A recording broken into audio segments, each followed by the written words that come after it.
आज हम एक और बहुत इम्पोर्टेंट टॉपिक के ऊपर जो है वो बात करने वाले हैं और इसके ऊपर बात काफ़ी सारे दिनों से ड्यू थी। और वो है जो पाकिस्तान में रीसेंट फ्लड्स आए हैं उनकी क्या अवामिल क्या हैं और क्या वजूहात और फंड रेजिंग और जितने भी मामलात हैं उसके ऊपर मैं काफ़ी दिनों से सोच रहा था कि इसके ऊपर बात की जाए, लेकिन बात इसलिए नहीं की कि मेरे नज़दीक जो है वो फ्लड रिलीफ की जो एफ़र्ट्स थी, रिहेबिलिटेशन की जो एफ़र्ट्स थी वो बहुत ज़्यादा इम्पोर्टेंट थी। और इसमें आपके लिए बहुत आसान होता है कि आप किसी के ऊपर जो है वो तनकीद करें और बातें करें, लेकिन किसी चीज़ को जो ठीक करना और उसके अवामिल का जायज़ा लेना जो है वो उतना ही मुश्किल होता है। तो इसके ऊपर वर्ल्ड वाइड जो हैं वो बहुत सारी ऑर्गेनाइजेशन जो हैं वो काम कर रही हैं, फंड रेजिंग भी हो रही है, लोकल गवर्नमेंट भी कर रही है और जितना भी लोग अपना किरदार अदा कर सकते हैं वो कर रहे हैं, लेकिन मैं समझता हूँ कि वो फिर भी कम है क्योंकि वो इतने मैसिव लेवल पर ये डिज़ास्टर है कि उसको करना जो है वो किसी एक गवर्नमेंट या किसी एक एजेंसी की बस की बात नहीं। पानी जो है ये एक बहुत बड़ी नेमत है, लेकिन नेमत होने के साथ साथ ये एक ज़हमत भी बन जाती है और इस वक्त ये ज़हमत ही बन चुकी है। अगर आप कनाडा ही की बात करें तो यहाँ पर पानी का तो चलें एक पूरा सिस्टम है। एक जब भी बारिशें होती हैं या 5-6 महीने यहाँ पर स्नो भी पड़ती है तो वो खुद ही जो है वो निकलता है और लेक्स में जाकर वो गिरता है। लेकिन उस सिस्टम के अलावा जो है यहाँ पर तकरीबन 2 मिलियन के करीब 20 लाख के करीब छोटी बड़ी लेक्स हैं और दुनिया का 20 से 25% जो है पानी का ज़ख़ीरा वो कनाडा के पास है। अब अगर हम बात करें बैक टू फ्लड रिलीफ्स, एक तो जैसा कि यहाँ पर मैंने तज़किरा किया कि चलें एक सिस्टम है, तो इस सिस्टम को जो है वो आज नहीं ये बना, ये साल से ये सिस्टम जो है यहाँ पे मौजूद हैं।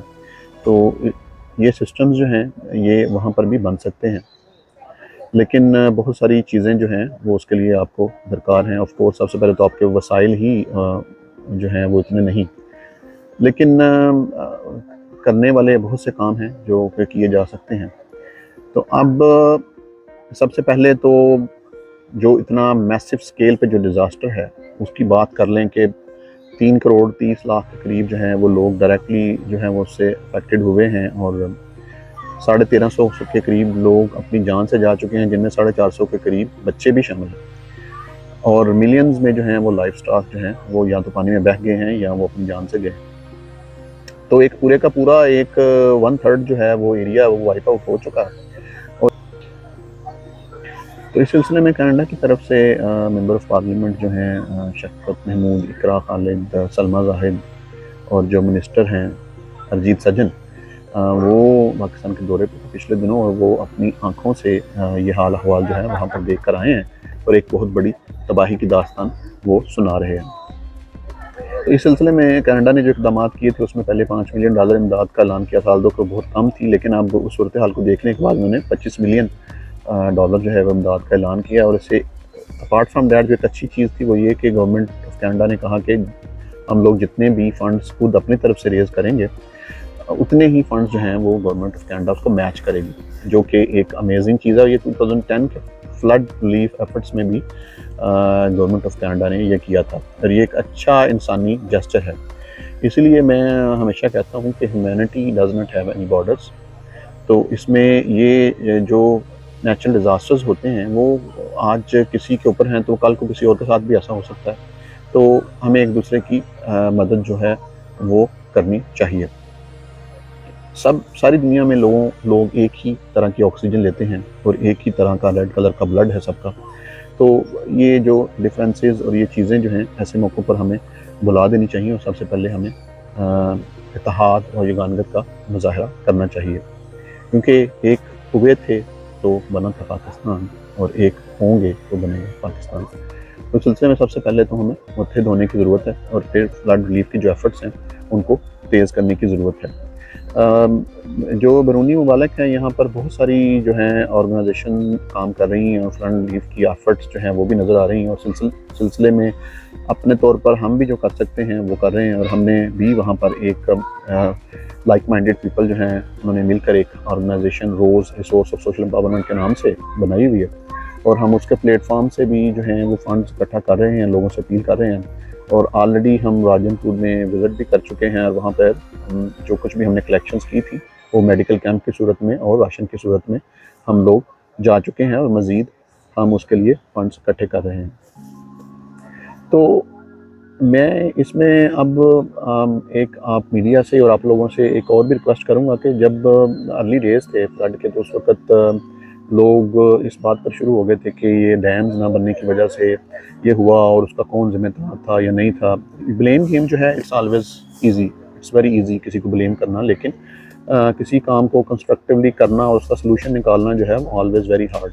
तो हमें सलूशन की तरफ जाना चाहिए, ना कि हमें एक दूसरे के ऊपर इल्ज़ामात जो हैं वो लगाने चाहिए। तो इसमें मैं मीडिया से और आप लोगों से फिर ये रिक्वेस्ट करूँगा कि अब आहिस्ता आहिस्ता हमारी एक ये भी आदत है कि हम शॉर्ट हमारी मेमोरी होती है, जब चीज़ें सर पे पड़ती हैं तो हमें याद रहती हैं, बाद में हम भूल जाते हैं।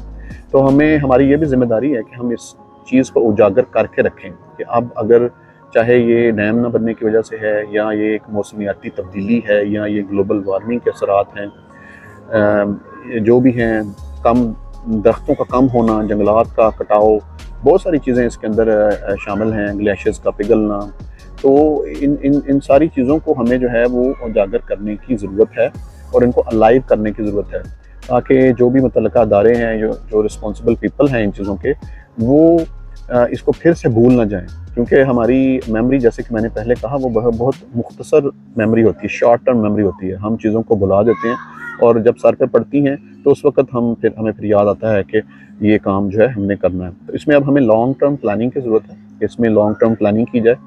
उसमें सबसे पहले तो जो डैम्स का इशू है वो डैम्स के ऊपर तेज़ी से काम होना चाहिए। फिर उसके बाद नेशनल कंसेंसस करें, इसके ऊपर एक रिसर्च का जो है वो अदारा बनाएं जो कि क्लाइमेट चेंज को जो है वो सीरियसली ले।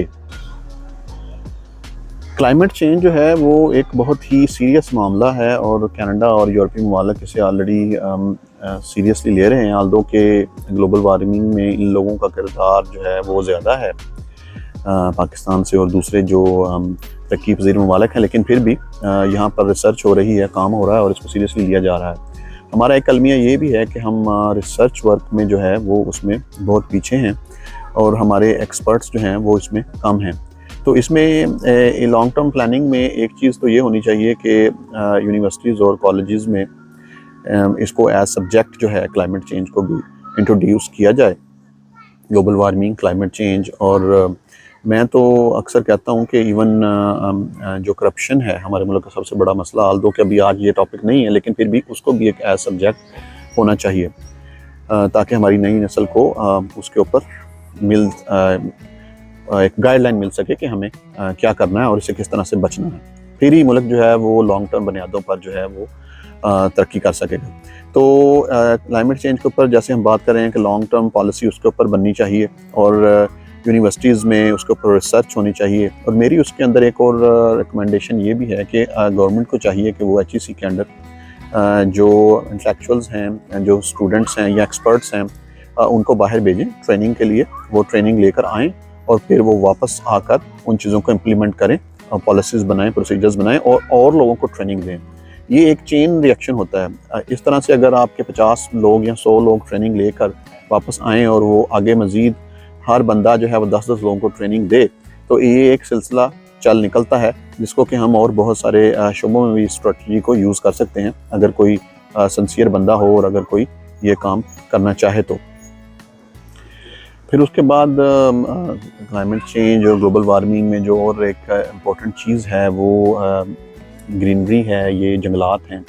हमें ज़्यादा से ज़्यादा जो है वो ट्रीज़ जो हैं वो और लगाने चाहिए, और इसमें जो जंगलात का कटाव है उसको रोकना चाहिए। इसमें अवेयरनेस की भी ज़रूरत है, और इसमें मीडिया को भी अपना किरदार अदा करने की ज़रूरत है।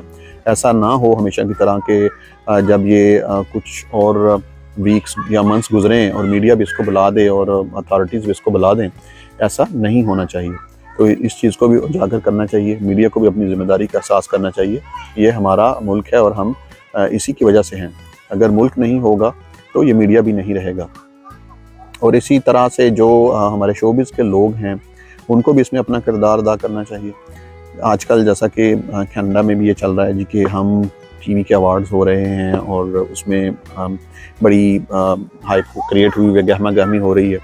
उसमें भी मेरे तो उसमें राय ये है कि जितना बड़ा ये डिज़ास्टर हुआ है, इतना हमारी तारीख़ का ये बदतरीन जो है हम उस दौर से गुज़र रहे हैं। अगर सैलाबी सिचुएशन के हवाले से बात की जाए और एक इतनी नेचुरल कैलेमिटी हुई है, अगर मैं 2005 के ज़लज़ले को याद करूं जिसमें बहुत सारी जानें गई थी, तो आई थिंक के सैलाब के हवाले से तो ये सबसे बड़ा इंसिडेंट है। तो इसमें या तो वो ये अवार्ड्स जो थे इनको पोस्टपोन कर देते, कुछ आगे ले जाते, या फिर इसको एक फ़ंड रेजिंग इवेंट के तौर पर जो है वो ले लिए जाते तो ज़्यादा अच्छा होता। क्योंकि आज अगर आप स्टार हैं, आप मीडिया पर आ रहे हैं, तो ये उन्हीं गरीब लोगों की वजह से हैं कि जिनके आज घर जो हैं वो डूबे हुए हैं और जो जिनके सरों पर आज छत नहीं है। तो अगर वो लोग नहीं होंगे तो आपको देखने वाला भी कोई नहीं है और आप हीरो से ज़ीरो हैं। तो प्लीज़ अगर इस वीडियो को कोई सुन रहा है तो इसको कंस्ट्रक्टिव वे में लिया जाए। मेरी वीडियो से ये रुकने वाले तो नहीं हैं, लेकिन फिर भी ये एक सजेशन थी कि अगर ऐसे हो जाता तो अच्छा था। हिजरत जो है ये एक ज़िंदगी का सबसे आपका बड़ा डिसीजन होता है और एक बड़ा वाक़या होता है, और हम लोग इस फेज़ से गुज़रे हैं बीइंग एन ओवरसीज़ पाकिस्तानी। लेकिन एक हिजरत होती है कि जो आप किसी गुड चीज़ के लिए करते हैं, और एक दूसरी हिजरत होती है कि जब आप अपने ही मुल्क में आपके ऊपर से जो है वो आप छत चली जाती है और आप बेघर हो जाते हैं और अपने ही मुल्क में बेयारो मददगार हो जाते हैं। तो वो एक जो दर्द और एक पेन होता है वो इससे भी बड़ा है, और हम उस दर्द और पेन को तो समझ सकते हैं। तो इसीलिए मैं सबसे अपील कर रहा हूँ कि इसको बढ़ चढ़ कर इसमें हिस्सा लें, ज़्यादा से ज़्यादा अपना हिस्सा डालें और अपने तई आप लोग जो भी कर सकें वो करें। और सबसे इम्पोर्टेंट चीज़ अगेन मैं एंड में यही कहूँगा कि वो इसमें हमारा मुत्तहिद होना है, यूनिटी है। Unity is always strength. तो फ्लड और रिलीफ एफर्ट्स के हवाले से जो एक ये इनिशियल वीडियो वो आज इतनी ही। इसके ऊपर फिर मैं एक नेक्स्ट एपिसोड में कुछ जो और बातें हैं हम उसके ऊपर डिस्कशन करेंगे। तो स्टे ट्यून्ड, आप गो मीडिया सर्विसेज को देखते रहिए और फिर दोबारा नेक्स्ट किसी एपिसोड में हम इसके ऊपर मज़ीद बात करेंगे। Stay tuned and bye for now.